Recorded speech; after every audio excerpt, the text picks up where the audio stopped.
Okay, so you're all here because you want to make a living, right? That's the idea, right? Is that correct? Okay. And you want to make a lot of money, right? Is that the idea? And you can do that, actually, amazing as that may be. And that was not always the case. When I started in the business, which is like before most of you were born, there were only 3 television networks. And if you wanted to work in the TV business, you went to work for a network, you got a job as a producer, you spent your life as an employee, you made an okay salary, and that was pretty much the end of it. For myself, I quit doing that about 25 years ago, sorry to say. And I bought a small video camera. In those days, it wasn't so small. And I went to live in a Palestinian refugee camp in the Gaza Strip for a month. And I shot every day, just what I wanted to do. I didn't bring a camera, I didn't bring a producer, all the crap that the networks, at my last job I was a producer at CBS, so all the crap the network said you had to bring, I didn't bring. I just went by myself with a little camera. And I came back and I went to see the people at the McNeil Lehrer NewsHour, which is still on the air remarkably. And I showed them, and they bought 2 pieces from me for $50,000, which is not bad for 1 month's work. So I thought, there's something here. And on the heels of that, I started to travel around the world, make little pieces, and sell them to the network. Because what I learned, which I'm going to tell you right away, as long as it looks great on the screen, nobody cares. Nobody cares. Nobody cares who you made it. Nobody cares how you made it. Nobody's really interested in DPs and all that crap. They just want to see the final product. Now, that's true. And if the final product looks great, you're home free. And that's all it's all about. So I spent a couple of years traveling around the world, going to real rat holes. I went to Afghanistan, and I went to Uganda, and I went to all terrible places. And I made all this stuff, and I kept selling. The networks were buying the stuff because it was cheaper for them to buy from me than to send their cameraman, their producer, their editor, their talent, and all this kind of stuff. And so that was a business. And then, did you ever read The Girl with the Dragon Tattoo? You know that book? So in the book, it mentions a Swedish billionaire named Jan Stenbeck, and he's a real guy. And he called me up, and he was starting the first commercial television networks in Scandinavia. And he had a big office over on the Citicorp building. And he said, I understand you have an interesting way of making television, because essentially he was interested in economics. I had gotten rid of the cameraman, the sound man, the producer, everybody. I made it really cheap. So I said, yeah. So he took me to Sweden, and then he asked me this seminal life-changing question. And he said to me, can you teach other people how to do this? And I said to him what I say to anybody, any idiot can do this. It's true. Any idiot can make perfect television. It's the intelligent people have a hard time. But any idiot can make, it's not that hard to do. It's really simple. So he set up a business with me, and we started to build TV networks based on this model. And New York One was one of them, and Channel One in London, and they're all over the world now, these things where it's all video journalists. This is a common way of working now. And then spun out of that, we started producing TV shows, because that's where the real market is in cable. And we produced hundreds and hundreds of really crap reality shows, some good, some really terrible. But they pay a lot of money, so I don't really care. As long as they want. No, it's true. You can't get hung up on the thing. So, you know, you're just making stuff. So we've produced hundreds and hundreds, thousands of hours of cable, which I'm going to explain to you in a second. And then this second revolution came along when people started to get their hands on their own gear, and they started posting it on YouTube and crap like that. So I met Al Gore just after he lost the election, and we started this channel, Current TV, which you're probably familiar with, which the idea with Current was that people generate their own stuff. And this turned me on to the notion that anybody can really do this with a little bit of training. So we run these training courses and these seminars, and that's where really all of this comes from. What we're going to talk to you tonight is about how to do this yourself. And before I can explain to you how to do it, I have to lay the groundwork for you so you understand the world in which we live. Can we put up the first? We made these ourselves. Yes, boss. Okay. Not that. Next one. Okay, great. Okay. So here's the deal. I mean, here's really the deal. Down here, this over here, this is like 1973, before you were all born, right? There were 3 television networks. They were broadcast. They were extremely expensive to operate. It was hard. You had to build like giant studios and broadcast towers and get FCC licenses to get stuff into people's homes. But those 3 networks divided an audience of 100 million households every night. So no matter what piece of junk you put on the air, whether it was Gilligan's Island or My Mother the Car, any crap that you could put on, you got 30 million households watching the show because people had no choice. It's hard to believe, but it was like click, click, click. That's it. That's all there is, right? So those 3 networks were able to go to advertisers and say, guess what? We're going to deliver 30 million homes to you for your ads. People pay a lot for that. So these networks became essentially machines to mint money. They just made a fortune, and they put junk up, and the average value in those days was $1 million an hour. That was the rule of thumb to make television. It was a very complicated business. It took cameramen and crews and all this crap to come along. Well, the technology continued, and around the 1980s and 1990s, cable came along. And suddenly cable took us from 3 channels to 500. I mean, at home, we got Time Warner, and it's like 2,000 channels, and they're all garbage. I mean, you've probably seen them. You could sit there, I mean, no, you sit there all night long going, there is nothing on this thing, right? Which is unbelievable, because what happens is all this content got spread out. Well, you go from, in the world of 3 networks, the total demand for content is 64,000 hours a year, which is not a lot. So pretty much the networks can make all their own stuff, and occasionally you get some guy down in, the East Village or something making a film a year for PBS, and that was it. When cable comes along, we go from 64,000 hours to 4.5 million hours of content like that. That's a lot of television, because your entire life is only 760,000 hours long. Isn't that sobering? Depressing. You think, what am I doing sitting here? Okay, so in the 500 channel environment, it's 4.5 million hours of content a year, and the question becomes, who's going to make it? And also, what's it going to be? Because that's a lot of stuff. It just chows through material on and on and on. So the producing world was this very little world about this big that suddenly went from feeding 3 networks to feeding 500 or 1,000. And of course, if you own a cable channel, you got to put stuff on it, even if you can't let it go to nothing. So suddenly the talent pool got spread, which is why most of the stuff on cable is such crap, because there just aren't that many talented people making stuff, and it chows through material at a voracious rate. The next thing that comes along, which I didn't put on the thing, is that, of course, the internet comes along, and iPads and iPods and iPhones, and they all eat video also. So now, effectively, we're looking at a world of infinite channels. Every website needs video. Every iPhone, every iPad needs video. A lot of our clients are magazines and newspapers that are gravitating towards, iPads for the first time, and they go, geez, we need video. Where are we going to get it from? Well, that's true. And where are they going to get it from?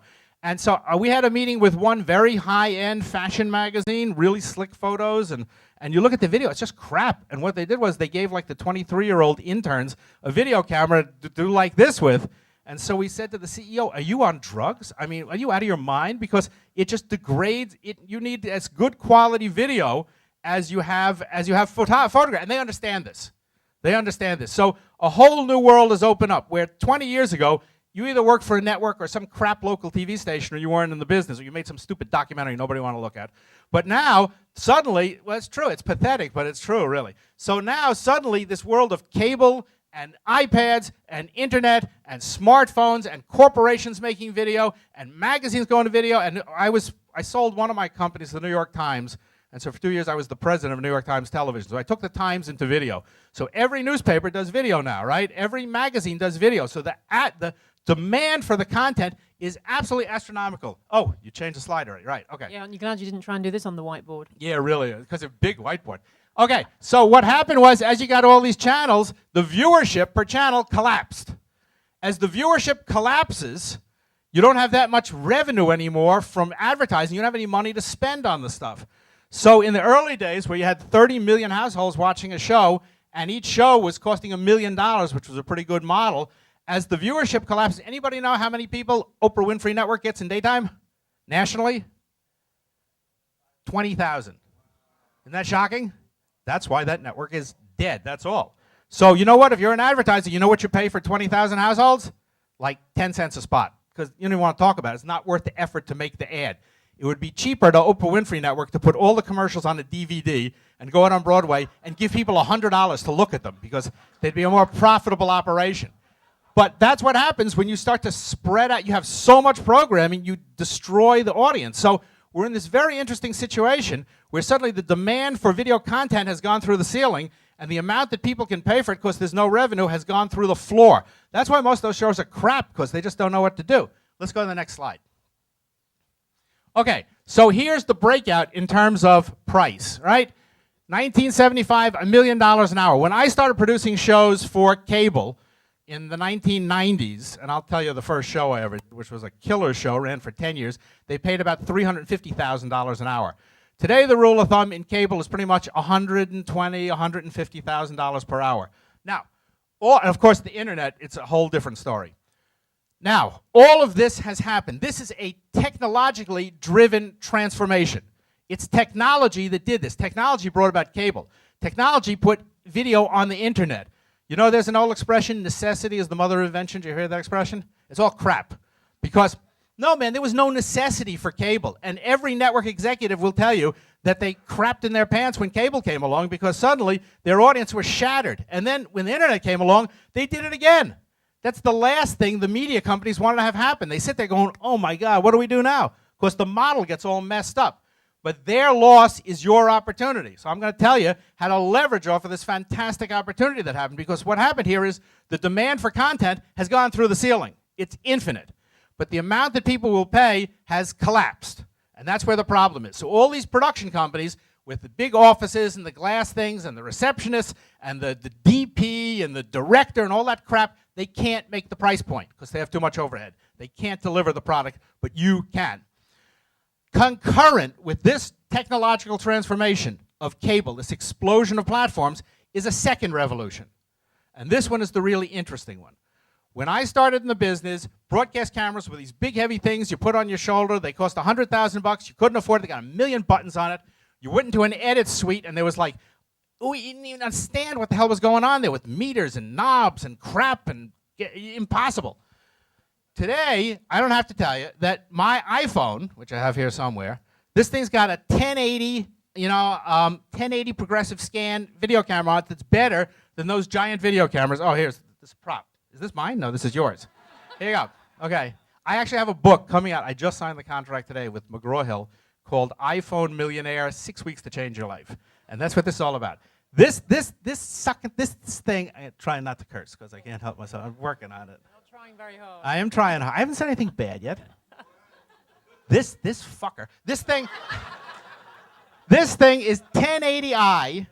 It's better digital video camera. It's better video than those giant cameras those guys from WCBS Channel 2 are carrying around with them. And I have to tell you, it's point and shoot. Any idiot can operate it. And when it comes to edit, anybody here, iMovie 11? I mean, that thing rocks, right? It's a killer. And if you don't do that, there's Final Cut 10, right? And a 9-year-old can operate this thing. And it costs like nothing because you steal the software, right? It's free. So that's true. So what was $1 million edit suite and a $100,000 camera, you now have in your pocket, quite literally, better, stronger hardware than CBS, CNN, ABC. You got better stuff than they got. Well, the BBC is one of our clients, and we go over there, and they got this PC crap and giant cameras. And the head of the BBC, when we did one of these things, said, I know you all go home to better equipment than what we have here, which is absolutely true. It's very heavy. So you have a little production studio in your hands. So here's the cool part. The demand for video through the ceiling. The price point wobbly. And you have in your home a professional video, television, movie studio. Now, it doesn't take a genius to put the two things together. The trick here is you have to make a perfect product. The product has to be perfect because no cable channel is going to run crap because nobody's going to look at it. You can't put junk on cable and say, well, I know this sucks, but you know what? It doesn't cost very much. This was the mistake with Current. This is what we learned from Current. It has to be perfect. Now, with a little bit of training, and of course you can take one of our very expensive seminars to learn how to do that, or our online class. That's another story. With a little bit of training, any idiot can make perfect television. Believe me, it's not hard to do. Any moron can make it, just a few basic rules. But if you can do it, now here comes the critical question, right? If you can do it, if you have the gear and you have the stuff, the average cable today is paying, we'll show you a show that we did for 3 years with True TV, $250,000 per half hour, right? I mean, it's crap. And True TV is not exactly, Discovery Network. So who here would produce, and they buy them in blocks of 13, by the way. So who here would produce a half-hour series at $250,000 an hour with your iPhone? Anybody gonna do it? Good. Who's gonna do it for $200 a half hour? 200,000. Well, they're dropping out very quickly 150? 100,000? 50,000? 70,000? 50,000? 30,000? 20,000? You see where your edge is? You see where your edge is? It has to be perfect. But if you can deliver perfect video quality, compelling show, well put together, and we can show you how to do that, the market is limitless. It is limitless. The demand here is 1,000 times what the production capability of New York and LA can do, and they can't reach the price point anyway. They can't do it. So there's a moment here, technology has opened a moment where anybody can get into the game as long as the product is perfect. Ready? Okay, ready? Okay, this is now I'm going to tell you a true story of how I got into the business and how you can get into the business, and taught me any idiot can do this. Many years ago, When you were married to somebody else. before I was married to you, that's right, before I was married to you, long time ago, I was actually I was teaching at Columbia Journalism School, and I was dating one of my students, which is Nothing to be proud of. yeah. Nothing to well, it's a graduate school. Come on, it's a graduate school. Anyway, she was much You younger. told me it was a high school. High school, junior high school. She was much younger than I was anyway. But I mean, maybe you don't know how it is, but that's how it is. Anyway, so in order to because she wanted to be a filmmaker, and far be it from me to dissuade her from wanting to be a filmmaker. So I was working at CBS as a producer. I just quit CBS. And so I said, let's go make a documentary film, right? Right, for a weekend. We'll go away for a weekend and make a documentary film. Who here has done that? There you go, see? Gentlemen, how many of you guys got into this for that reason? All right, let's be honest. Okay. One person put their hand up. It's enough for me. Okay. So we went to Philadelphia, and we started hanging out at the hospital of the University of Pennsylvania, HUP, right? You know HUP? Yeah, you're nodding there, right? Okay. So we're sitting there with the video. I don't know what I'm doing. We're sitting there with the video camera, and I thought we were going to make a documentary film. So we're sitting there, and suddenly this couple comes in, and this guy comes in, and he's sitting across from me, and I said, "What are you doing here?" And he said, "I was shot 6 times." I said, "You were?" He said, "Yeah, you know this story? You do know? Oh, you saw it? Okay. Yeah, so he said, I was shot 6 times. I said, "You were?" He said, "Yeah, you want to see?" He pulled up his shirt, and he's got like 6 little things. It turns out when you get shot with a .22 or something, it doesn't really kill you like in TV shows. It goes in, and it cauterizes in the wound, and then it works its way out like a splinter. And so he had come because the bullets were working their way out, and so they took him into the emergency room, and the nurse, the doctor who was there, she hates people like this because they call them frequent flyers, because they go in, they get shot up, they send them back out on the street. It's South Philly, So, yeah. So she starts to pull the bullets out without anesthetic. So he's lying there, and she's pulling the bullets out like this, and the guy's going like, "Ah!" like that, And she's going, "Come on, you big baby," like this. And he pulls the bullet out like this, and just as she pulls the bullet out, it's in the, and we got the video camera like this. We're shooting the whole thing. The guy's screaming and pull the bullet out. And she's holding the bullet like this, and the girlfriend reaches out and grabs the bullet and says, "You said you were shot with a 38. This ain't a 38. This is a Glock 9mm. So I thought, fantastic television.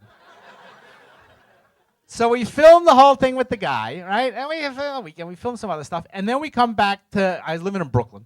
So we come back to Brooklyn, and we go to cut the edit. In those days, you cut on these RM450s, these decks like this. And Glenda, the ex, who I married and divorced later, yeah, really. Glenda, she's like 23, and I said, let's make a documentary film, and we'll get, black and white footage from Vietnam and talk about how the battlefield conditions were brought to the battlefield of the inner city. And she looks at me like I'm an idiot, and she goes, "I'm not doing that." I said, "What do you want to do?" She says, "I want to cut this with rock music and do swish pans." And I said, "What are you on, drugs?" I said, this is like life and death. This is like, so we have a big fight, and so things end up, and I go, "All right, you know what? Do what you want to do, right? Fine. Do what you want to do. You want to mess this up. You learn the hard way, blah, blah, blah." So she cut together like 5 minutes of this thing. And so I looked at it in the end. It was like, "Don't cut off my leg. My baby's going to die." Like that. And I looked at it and I went, whoa. So I was able to get a meeting with a brand new channel that had just started called The Learning Channel. Right? The Learning Channel. It was just started. It was an educational channel. And so there were like 5 people working out of one office down in Bethesda. So we got this meeting with them, and I didn't know them. They didn't know me. And so we went down to Bethesda, and I took the VHS tape, and we sat in the room, and they turned out the lights, and they go, "Show us what you got," which is all they're really interested in. So we put the tape in the deck, and we hit play, and you see it on the screen. It's like, "Don't cut off my leg. My baby's going to die." Well, all their programming were things like, "The Romans were a happy people." So when the lights come on, you see all these people sitting there going like, like this. So I turned to Glenn and go, forget it. Forget it. And then the head of a guy named John Ford, who later went on to run the Discovery Channel, turns to me, because I'm the guy, and he says, I want to order 13 hours immediately at $200,000 per hour. So that was $2.6 million slid across the table. That was my first deal, right? And that, yeah, right, good. So we go walking out of the building, and I turn to Glenda, and she's walking along. She's like in red high tops like this, and I turn to her and I go, you know what you're doing. And she turns to me and she says, you don't, so stay the fuck out of my edit rooms. Why I married her is another story. Big mistake. Anyway, that became a series called Trauma: Life in the ER, which you may have seen because it is still in reruns 20 years later, right? That sucker ran for 10 seasons, 13 or 26 episodes a show, $250,000 per episode. You could do the math, right? It's not bad business. That thing spun off paramedics, maternity ward, labor and delivery, blah, blah, blah, blah, and we still produce in series. We produce 15 half hours a week now, so it's a nice business, this making for cable stuff. But at the end of the day, they don't care. But the thing has got to rock. It has really got to jump off the screen. And you don't make, we'll tell you about this in a second, do not go make an hour or a half hour. Nobody wants pilots. You make 3 minutes. Today I would say a minute, because people have really short attention spans. But that sucker has got to bang. That thing has got to be put on the screen, and people have to look and go, whoa, I got to have that. Just 1 minute, but the thing has got to be absolutely, positively, indisputably the most unbelievable thing you ever saw in your life, and it's got to leave people wanting more. And if you can do that, you can sell a series. Because these cable channels, they are dying for content. They don't know what to do. And the people who work there, they live in little cubicles. They get fired every 6 months. They're seriously, their lives suck, And they are waiting, they're dying for the person to come in the door who's going to save their asses. And that's going to be you. Because you're going to show them, you go, whoa, look what I can do. And you know what else? I can do this for $50,000 a half hour. It's like God has arrived. And that is the model. Get the concept so far? What's the next slide? Yeah, I mean, as Michael said, the biggest mistake people make when they create a pitch reel is they make something that's too long. And if it's too long, people like it in the beginning, and then their attention disappears, and they start to see things they don't like, and eventually you're sunk. A lot of people come to us with paper ideas. Nobody looks at paper ideas anymore. Writing out, stuff in Word is hopeless. You really have to get out there with a camera and you have to make something. Or you can, as we're going to show you, you can, cobble together anything that you want using, video from other sources that you don't have to pay for. You don't have to pay for music. You're using it as a pitch reel. You're not using it commercially. You're just using it as a way to sell an idea, to sell a concept. So that the reasoning is really keep it short and make it really, really powerful. We're going to talk about Jay Russell. Oh, yeah. All right, we'll tell the story about Jay Russell. Now we're going to show you, this happened more recently. I mean, trauma like ancient history, but I'm going to tell you it just happened like a couple of years ago. As we may have said before, we run these 4-day boot camps, these video training boot camps, and we get lots of people from all over the world that come to them. And in 4 days, we take people who never touched a video camera before and teach them how to shoot and cut and script and storytell, and by that time, they pop out to make stuff. So we were running one in New York at CUNY, right? The City University of New York, like 5 years ago, right? No. 4 years ago? 3 years ago. 3 years ago. And, this guy comes in, he's sitting in the front row, and he's got a shaved head and wraparound like sunglasses, and he's got a DEA drug enforcement T-shirt on, which made me very uncomfortable. Instinctively, I went and flushed the toilet 3 times just because. Who knows? And he was a former state trooper from South Carolina, right? He'd come to New York, yeah, really. He's the kind of guy who pull you over and go, boy, you in a mess of trouble. You know one of those guys? So he came to the class, he turns to me, he goes, are you a Jew? So like, whoa. You're getting more laughs tonight than you did when you did stand-up comedy with Sinbad. Yeah, it's true. That's why I didn't do the stand-up anymore. So the guy pays. I don't really care. So he wanted to learn how to make video, and he took the course. And then in the course of the thing, I said to him, Jay, what do you do? He was a former state trooper from South Carolina who ran drug dogs, these dogs that smell drugs and stuff. And he set up his own company, and he rented out drug dogs to what he called local law enforcement authorities in the South. So I said, okay. I said, you know what, man? I think there's a TV show in here. Sometimes you hear something, you think there's just a natural TV show here, Animal Planet or something. So I said, go back and go and film what your life is like. All right? You got the camera, you got the lessons, you know what to do. Go back and shoot like, what you do. So he went back and he shot a pile of crap and he sent it up to us and we recut it and we went back and forth and he had his sort of cousin, was that who it was? Yeah, his cousin from Brooklyn. Cousin Bubba help him out with the shooting. So then they come up to New York City, and we looked at the video. We think there's something there.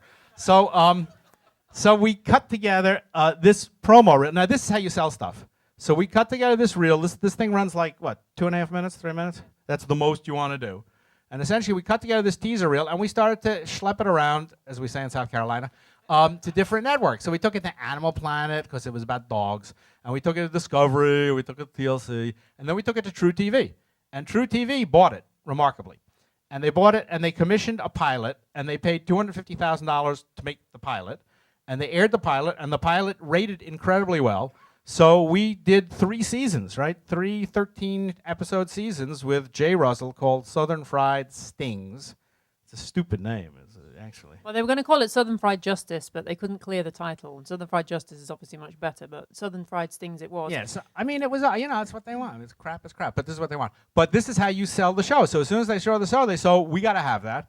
And so we produced this thing at $250,000 per half hour, blocks of 13, and we gave Jay, what, like $100 a show and all the pop you can drink, right?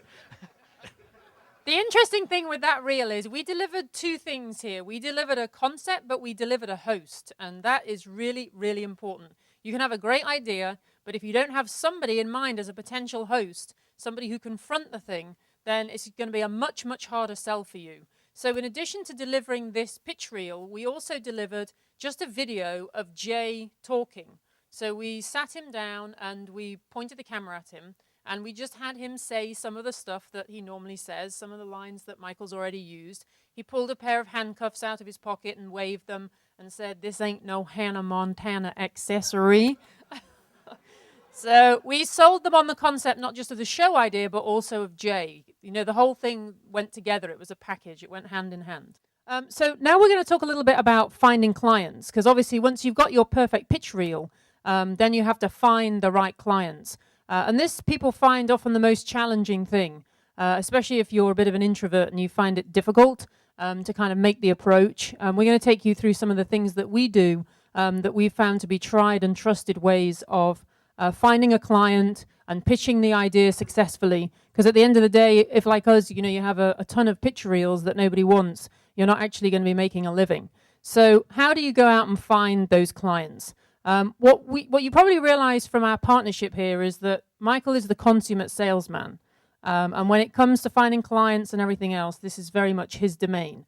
I'm, as you probably know, everybody who has a salesperson also needs somebody who delivers.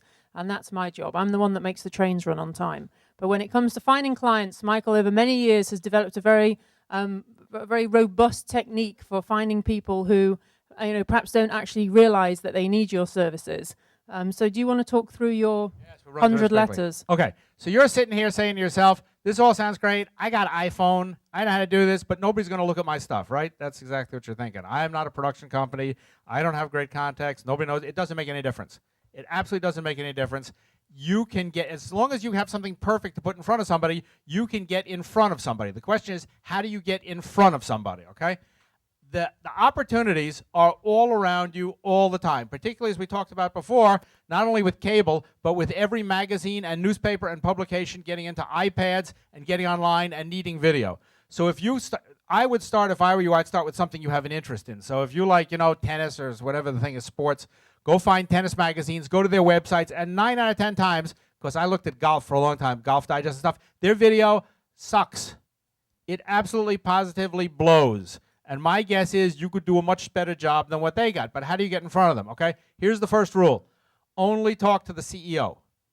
Do not waste your time with anybody else. Because if you can convince the CEO, then the deal is done. If you end up talking to some junior vice president in charge of, he's never going to do it because he's frightened of losing his job, he won't take a risk, he needs permission, blah, blah, blah, blah, blah. This is why all business is full of PCs, because everybody thought, I can't get fired for buying a PC. You do not want to deal with these people. So how do you get the name of the CEO? It's in the magazine or it's online. So go figure out who the CEO is. Now, next thing you got to do is you have to get in front of them. You have to write them a little email or stuff. These guys do not publish their email addresses. However, that shouldn't deter you, because all you have to do is send an email. I oftentimes send the email just to the PR and the advertising department because they're nervous. And I say, please forward to. And so sometimes I write a letter, because today so few people write letters that actually get a lot of traction with a written letter in an envelope that actually gets mailed.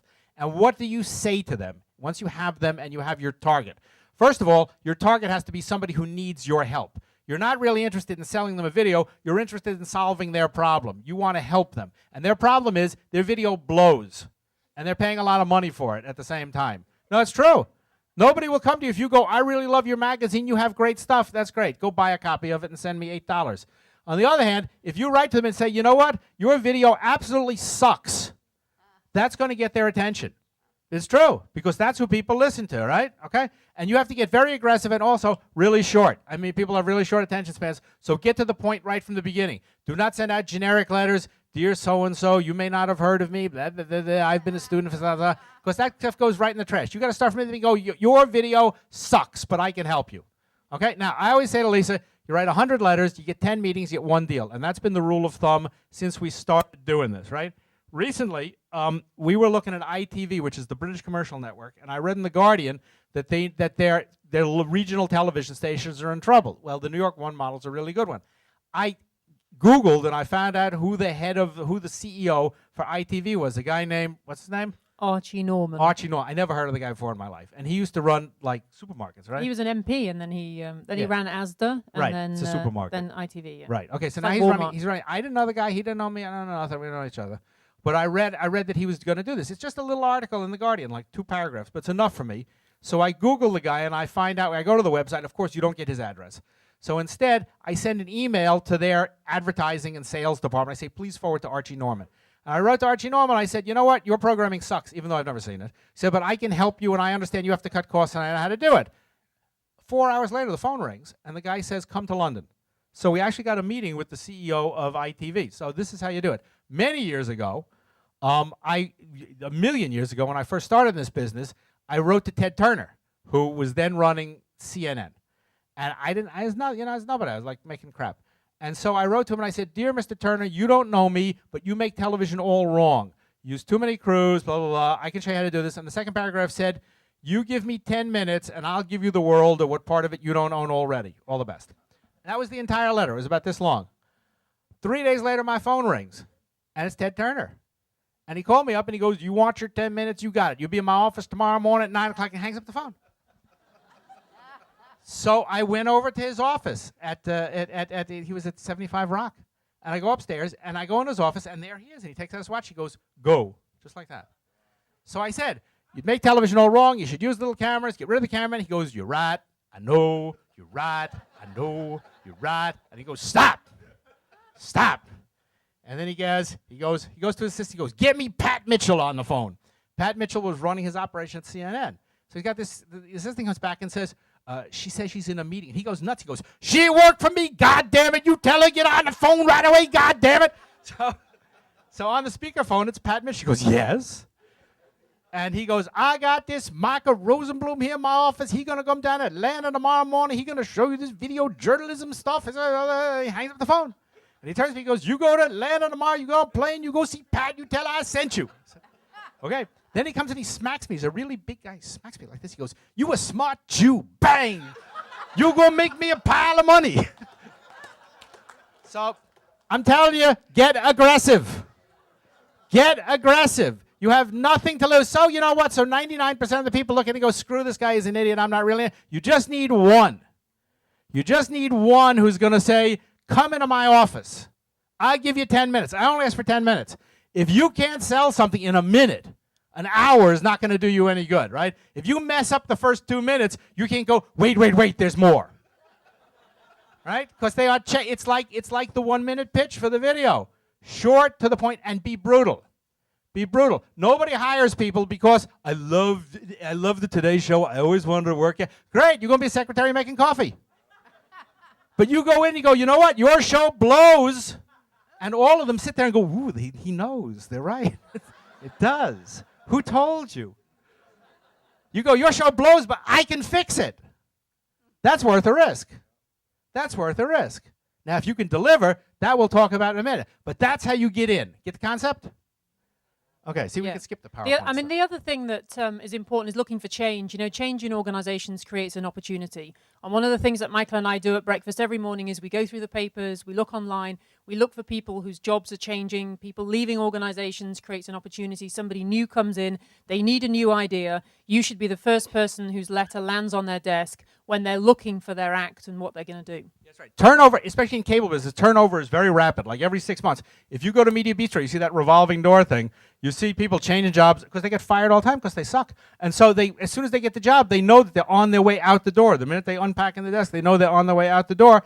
But come in, they want to make changes. They want to make a brand, they want to make a mark. And that's your moment. So the minute that person has the new job, you fire off an email or a letter to them and you go, "Dear Bob, congratulations on the new job, read about you," and do a little Google work, you know? You did a fantastic job when you were working over at AMC, and I have some great ideas, blah, blah, blah, because what you have on now sucks. And he's going to buy that sucks because they're going to rip out all the programming anyway and start all over again.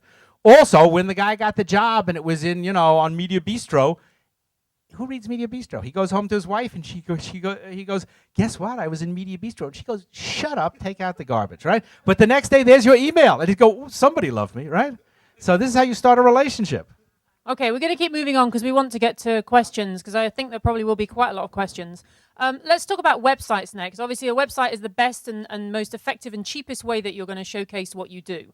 You would be amazed how many people create websites and they put up video that is less than perfect. Do not put up videos that are less than perfect. This is showcasing your work and what you can do. So if it's not perfect, don't put it on there. Update it regularly. Nothing looks worse than where it says last updated 1987. Make it vibrant, change it, put new content up there, make it live, because this is basically selling you and your work. Make it simple for clients to find what they need. Basically, clients need to see your work and they need to be able to contact you really easily. Don't make that difficult for them. Make it really, really simple. And what time? It's like 8 o'clock. We're out of here, right? Going on till after 8. So we are? Okay. We're going to quickly scoot through these because these may generate some questions.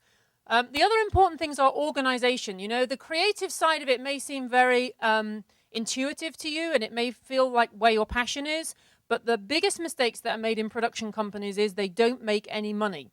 And the reason they don't make any money is because they don't actually deliver on any product and they don't have an entity that functions. So creating an organization is going to be very important. Choosing a name that you're going to use and you're going to stick with.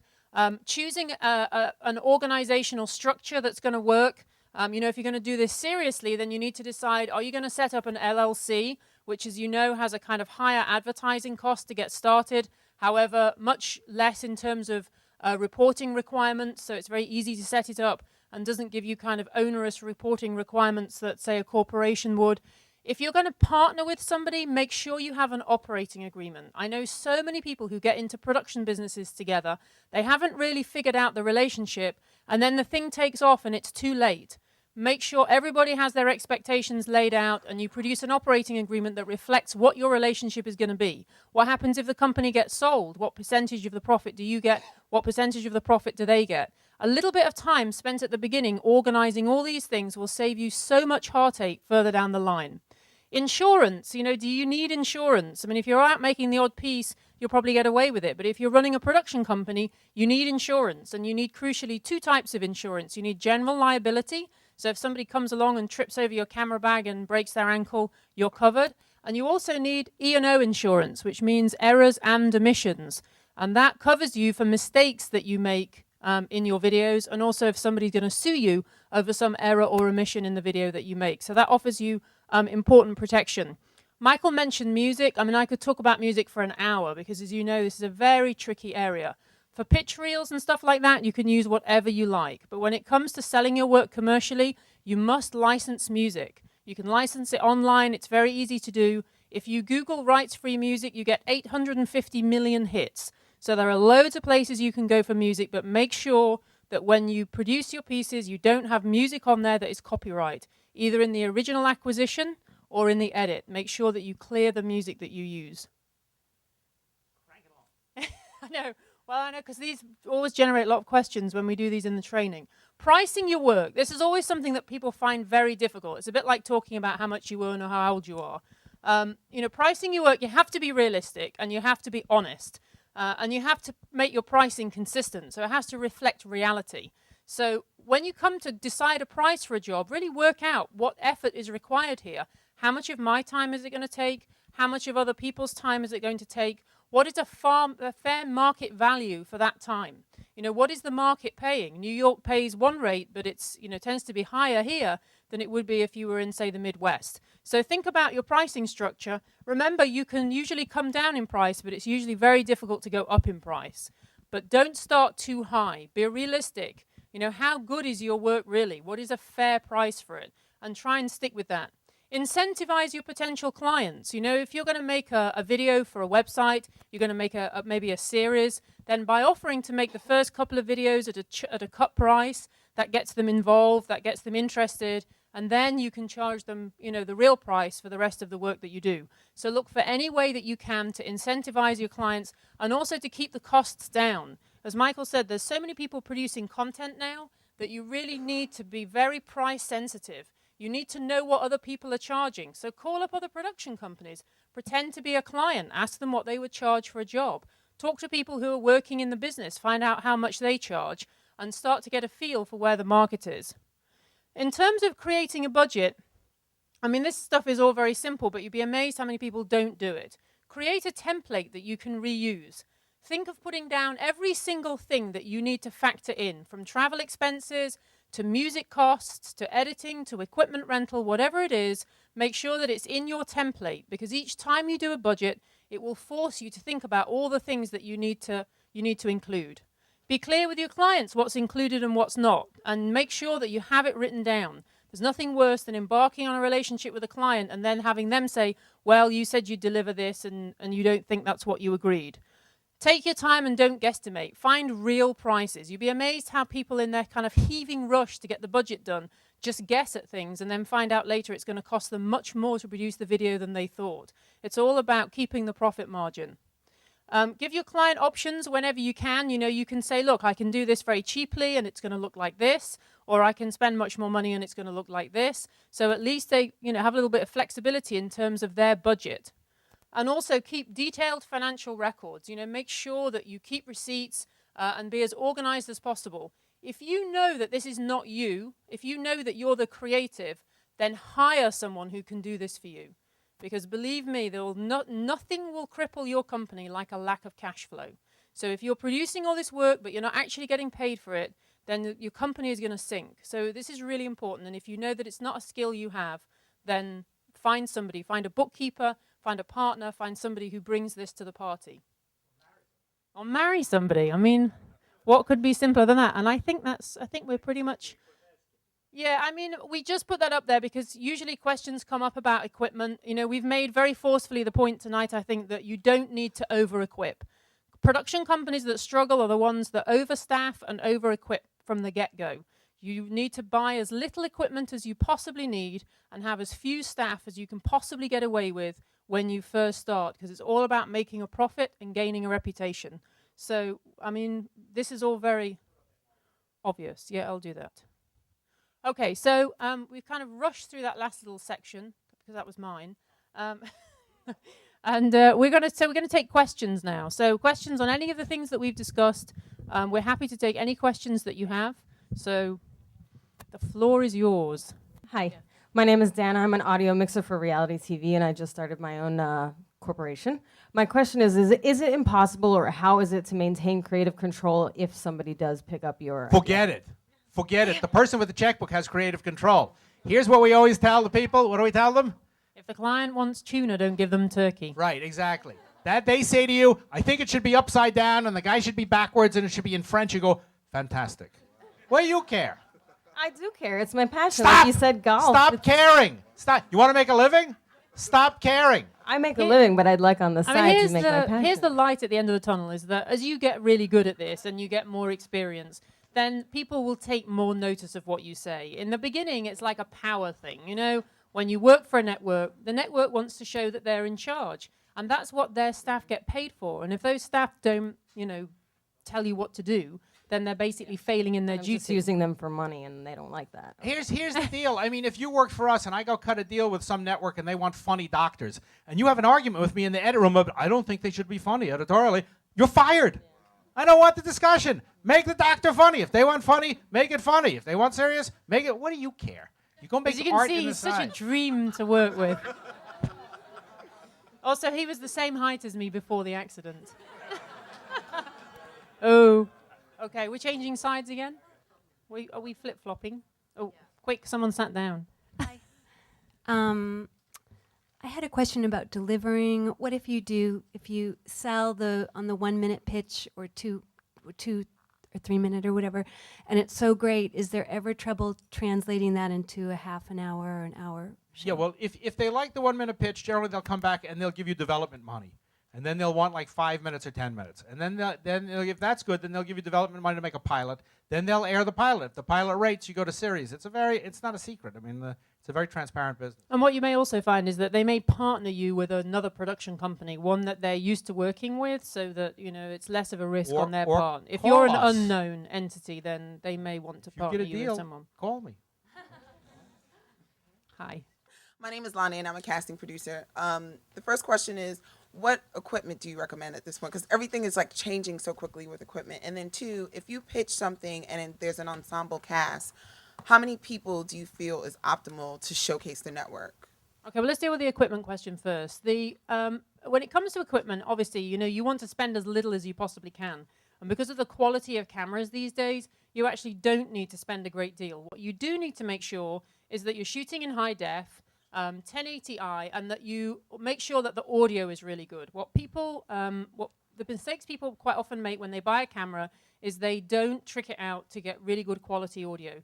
We say 70% of what you see is what you hear.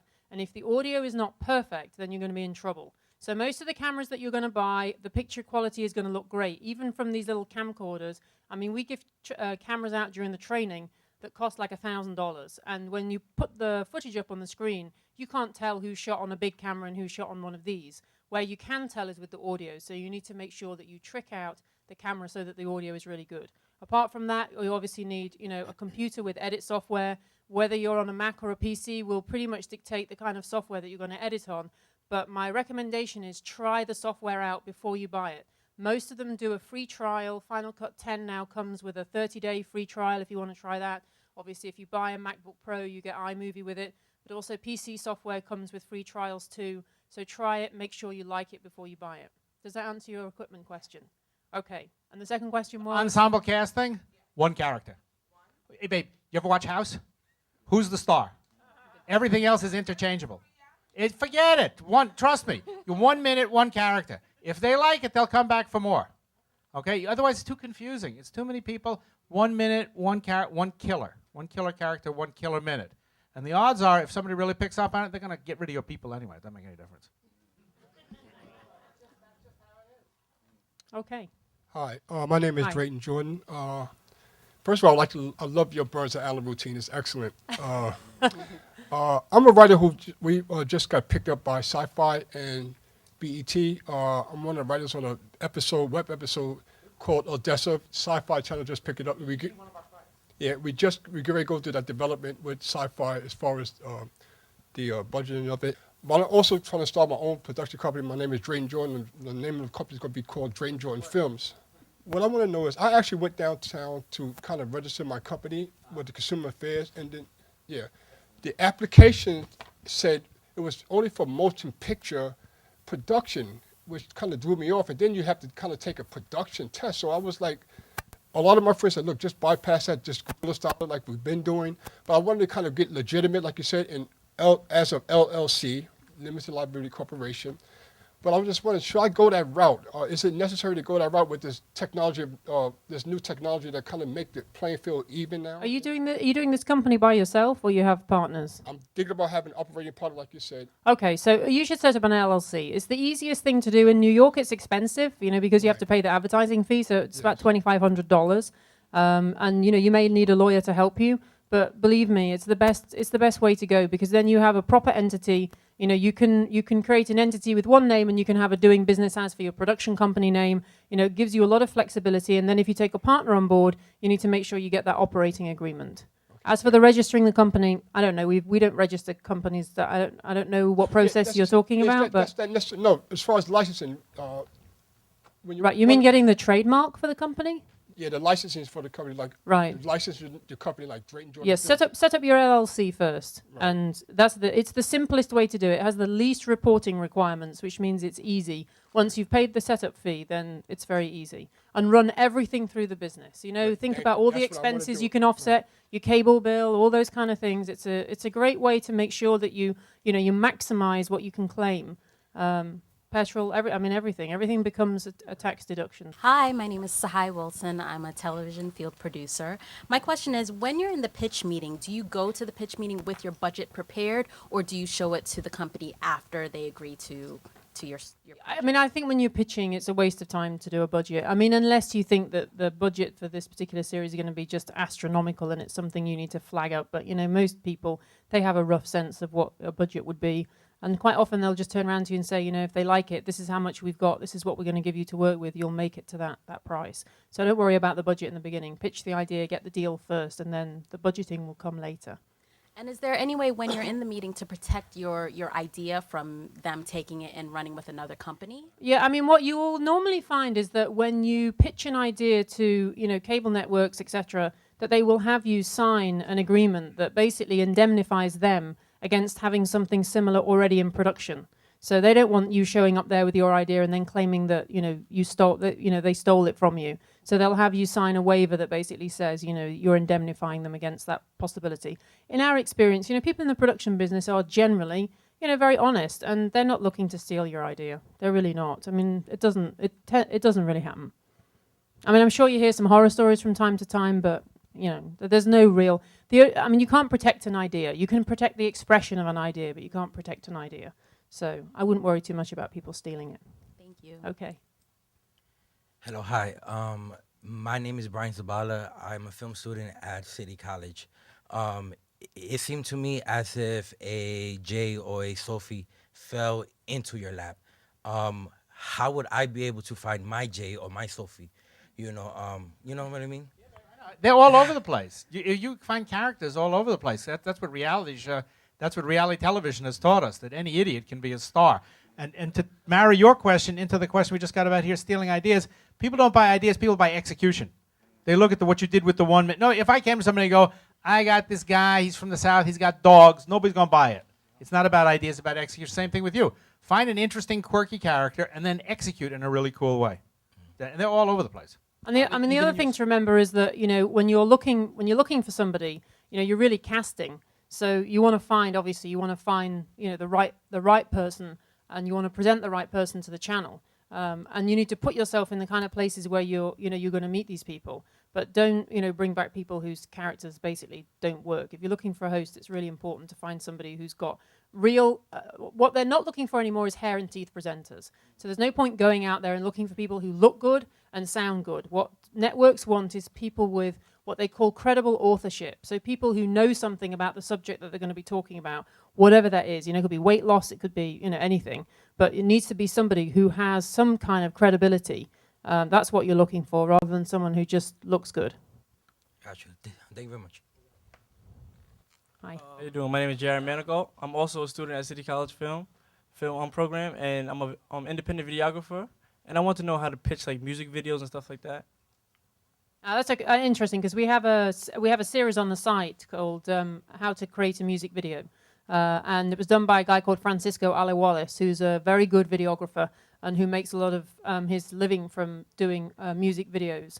And your question was, you want to get more into that? Yeah, because I do music videos, but finding clients, Yeah, really, when you do music video stuff, you need to look for some up-and-coming bands that you can make a video, make it really good, and then use that as your sales tool. The band gets something out of it because obviously they get, a video, but you get something out of it too because you get a way to showcase your work. How many music videos have you made so far?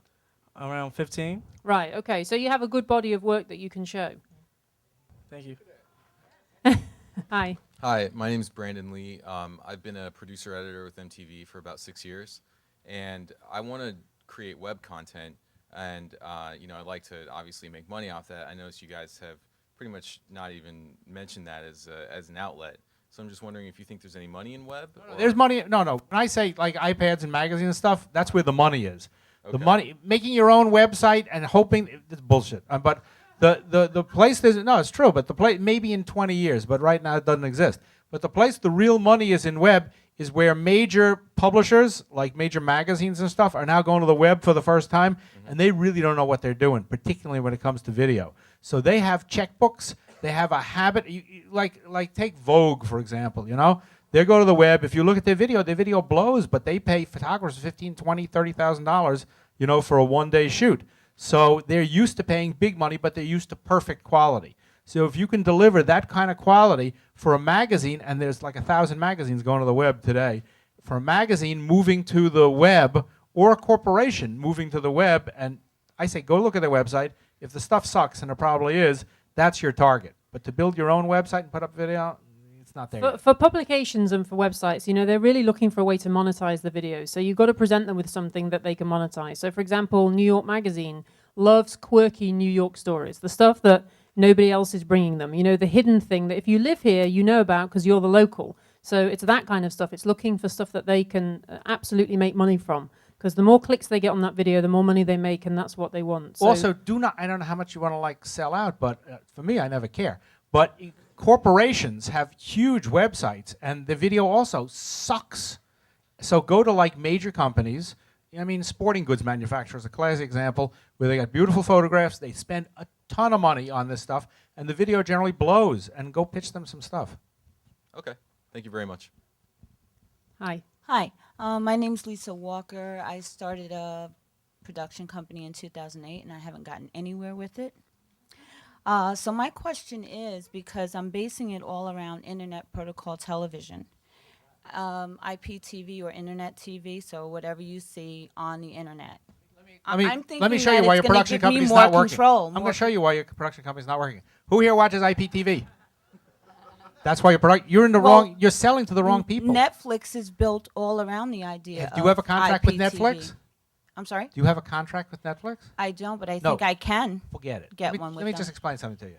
You are selling They're stuff. looking for the long tail of content now. They're That's what not they're going to looking need. because nobody's watching it. You are a manufacturer of. You're like in the clothing business, okay? And you're making these great T-shirts, but you're telling me they're not selling at McDonald's, okay? You're in the wrong place. Go look at what people watch, and then go pitch that. That's where the money is. Well, nobody's watching holistic health No. on TV. No. And that's what I want to bring to television or the internet. You may want to expand your boundaries a bit. You may want to get a bit more commercial and sell out. I mean, if you want to make a living, that's up And to then you. work backwards. And work backwards, yeah. Yeah, we meet people all the time who have a passion for something and they're desperately trying to sell it and the market isn't buying. So do something that pays And the I'm bills. desperate. So now and you're then- training. Yeah. You're training. How much of it are you, do you have any information on internet protocol television in your training? None whatsoever. You're a little ahead of the curve here. Yeah, but it's going to be big. And I want to be ahead of the curve. Hello, I'm Cheryl Hescott of Cardinal Art Productions. I produce and direct. My question, I guess, is kind of beating this web video idea. The gentleman was saying that I know Odessa, they were in the TV festival, and a lot of people are doing web series, and web series are becoming popular. And so my question is it just don't do the web series, just do a pitch, because it is becoming popular. I think web series probably nobody's figured out how to monetize it yet. And since nobody knows how to monetize it, nobody's going to pay you for it. And so it's great to do as a showcase to try and get yourself started and stuff like that and have people see your stuff. But you want to make a living out of this thing, right? And the real money is in corporations, it's in magazines, it's in cable, it's places that's generating revenue already, and there's a huge appetite. So I think, web series is a great place to cut your teeth and, have fun, but maybe 5 years from now you'll make a living there. But it doesn't exist, not real today. Right. And my second question is, in terms of like what I would like to do hits a market in the US, in the Caribbean, in the UK, and I wanted to know, as far as your idea with pitching, does it go across the board? If I get something going on in the States, would it transcend to other markets around the world? That you have to look at what the other markets are buying. I mean, the UK market is incredibly sophisticated. I think it's the best television market in the world. So you just have to look at what you're pitching for the particular market. And what works in the States won't necessarily work in the UK, because you tend to find the UK is pretty far ahead of the curve. But I would say look at what the local market is buying and try and tailor what you do accordingly. Some things won't work at all, other things will work, but with tweaking. I mean, you see how, series get moved across the pond all the time, but they end up, quite different usually than where they started out. So you have to be aware of those cultural subtleties. Okay, thank you very much. Hi, my name is Hi. Jacqueline Poe. I'm a producer for a PBS show called Need to Know. My colleague Alexandra, and it seems as what's happening in journalism. There's this entrepreneurial journalism. We're trying to wrap our heads what that is, and it just seems like we're talking about reality shows, which I get a good story, and I feel like I know when I see a good story. But I'm a journalist, so how can I turn this into journalism? Okay. Yeah, the journalism bit is it's always So difficult. here's the Yeah, deal. tricky. You're working at public television for a reason, and that is because you're doing God's work and nobody wants to. That's true. Nobody wants to watch it, really. I mean, very nice, need to know, and all that stuff. But there's not a market for this. I mean, so if you want to stay there and get the salary and do interesting things, that's great. But if you want to go make a living, I mean, beyond, and they're going to throw you out of there one day. Anyway, my first job is Channel 13. It doesn't last. No, we're probably Yeah, no, you'll be thrown out eventually. So, I mean, in the real world, if people really like that stuff, it would Need to Know would have 20 million viewers instead of 20 viewers. So, not to be cruel, but let's be honest. It's a business, It's okay, like, so when it's I leave like next over year, there. how do I do what you're doing? I mean, the fact is, as a journalist, you're basically a storyteller. And the problem with journalism and news is that news doesn't have very much shelf life. But being a storyteller and being a consummate storyteller, if you're a good journalist, means you're also a good story finder. And you want to take those skills and apply those with a skill set of being able to shoot and edit and obviously turn it into a compelling video. That's what I would do. Let me explain it to you really simply, okay? My ex, Glenda, the one who was with the dun-dun-dun-dun-dun, Everybody knows Glenda my now. ex-wife. Today, she produces Real Housewives of Atlanta, okay? That's her show, right? Now, you can't get much more commercial than that. But she does it in a really expensive way. She got crews and all this crap because it's done by Endemol. And so, I don't know, they pay probably $400,000 an hour for that thing. Could you produce something similar for a lot less with a couple of your friends, cut it on a laptop, make it really rock? Because if you can, that's your future. Get the idea? If you can go compete, look at what's on cable, understand the numbers, come in with the same thing, maybe even better, more interesting, more dynamic, right? Really grabs an audience. But you say, you know what? I don't need all this crap. I got 3 friends, I got a laptop, I got some, I do this. That's how you do it. Get the concept? It's like we said at the beginning, it's all about motivation. And the key to everything that we've said is, you can all talk about what you're going to do and your production companies and what you'd like to do, but the reality is you have to get started. You have to make a start and you have to be motivated. And if you're motivated, then those are the people who are successful. The skill set is very easy to learn. Don't forget to sign up for nyvs.com. Yeah.